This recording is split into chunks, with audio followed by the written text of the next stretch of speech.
Hey guys, Jay here with Pigeon Outdoors. Great to see you all again. I know I haven't been posting much lately, but everything's been closed and I couldn't really get out much. They closed off our section and borders and everything like that, and I was doing police checks and everything.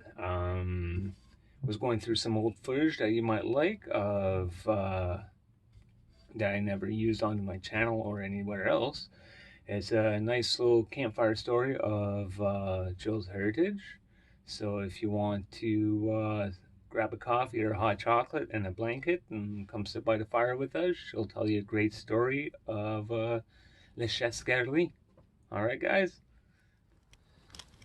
So why don't you tell that story then? The canoeing. What Chasse-Galerie story? Yeah.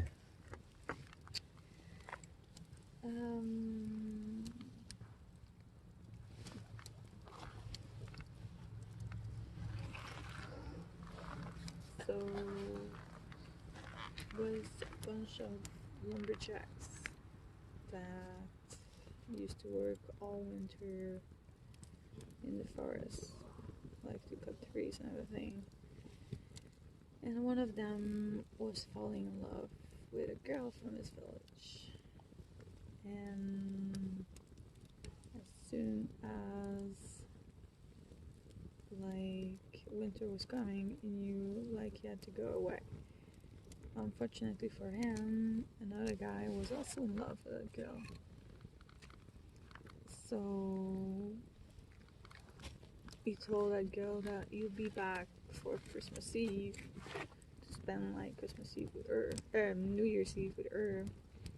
And so then when it rang the New Year's, he can ask her to marry him. So she said fine and everything, but like the season of the lumberjack didn't go real well. It was like a lot of bad examples that happened and everything, and one of them got caught, and another one like almost got crushed by a tree, and so on and so on. So when the Christmas arrived and the foreman told them that they couldn't go back to the village for New Year's Eve, he was pretty desperate, so he prayed and said that he would do anything like to go back to his lover. So a man appeared in front of him and told him that he would grant his wishes to go back to the village, but everybody has to be back before the sunrise on New Year's Day. If not, every one of their soul will belong to him, and that guy was the devil. So they all accepted, knowing what's going on for them, and they figure out that the fastest way to get there was to canoe, but the river was already frozen. So they all jump in a canoe, and the canoe started flying over the country, flying over until they arrived to their village. So by then they all like enjoy New Year's Eve with their friends, and he saw that girl, he asked her to marry him and everything, and she said yes.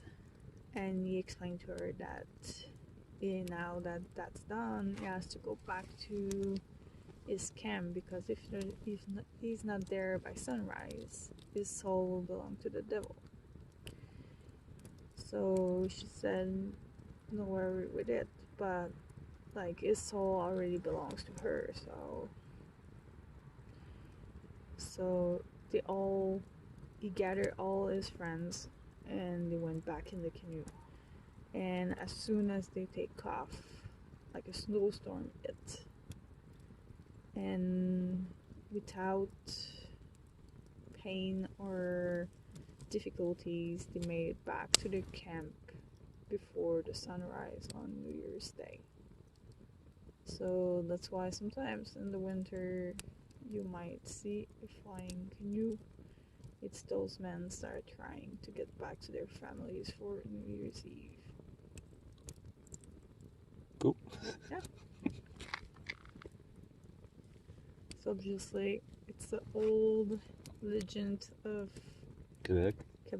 And it's part of the lumberjack history that Quebec has a lot of forestry, like a lot of village and cities were built around like exploring the forest and like getting down like the trees in the spring. Mm-hmm. So that's why there were like travaux, the pitons, the bûcherons and everything. So what? Just every time I hear Poutin, Yeah. because in translation, I know I can't say that for YouTube, but in translation, it's a certain worker. In piton? Yeah. Well, it's in some way. It's a female worker that works nighttime. Like, not really. It's not just a prostitute. It's just a girl that has really dressed provocatively and A friendly lady. is really friendly. Yeah. Alright. But every, like, you don't have to be like a prostitute to be a piton. Every woman can be a piton. Okay. But it's also a trunk or a tree. But without the bark and the branch and everything. Like just a wood. Yeah. So, not the wood, but not the bark, but in between. The wood. The wood? The wood is the trunk. But without the branch and the bark. Okay.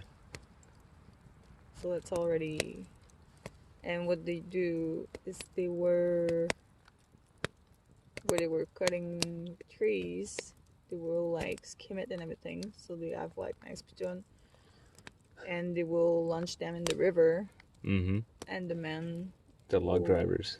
Huh? The log drivers. Yeah, the log drivers will push them until the cities where they were going to the paper mill and everything. Yeah. And one of the most famous Quebecois Poutin was Big Joe. Yeah, Joe Montferrand was a lumberjack. Louis too was like a strongman, but he's less known in the rest of Canada. So, for those of you that are watching, Joe Montferrand would be the equivalent of, I guess, Paul Bunyan. Who's Paul Bunyan? Paul Bunyan is American folklore of a lumberjack who had a pet blue bull. Like a bull? Like a bull, and he carved the Grand Canyon with his axe by dragging his axe. Just stories like that. But Joe Montferrand was actually a real guy. Yeah, Joe Montferrand actually really exists. So, and some of his stories are legendary in Ottawa as well. Yeah, because it came from Gatineau, which is right across the river. Yeah. And supposedly he beat off like what? 20 English Irishmen on a bridge one night. He also beat the American Golden Glove.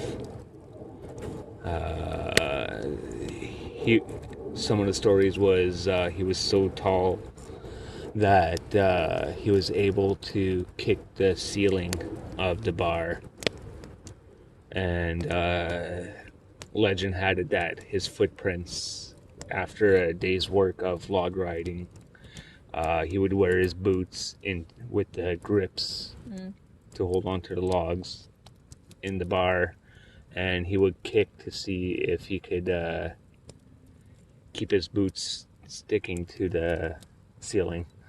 Cool. So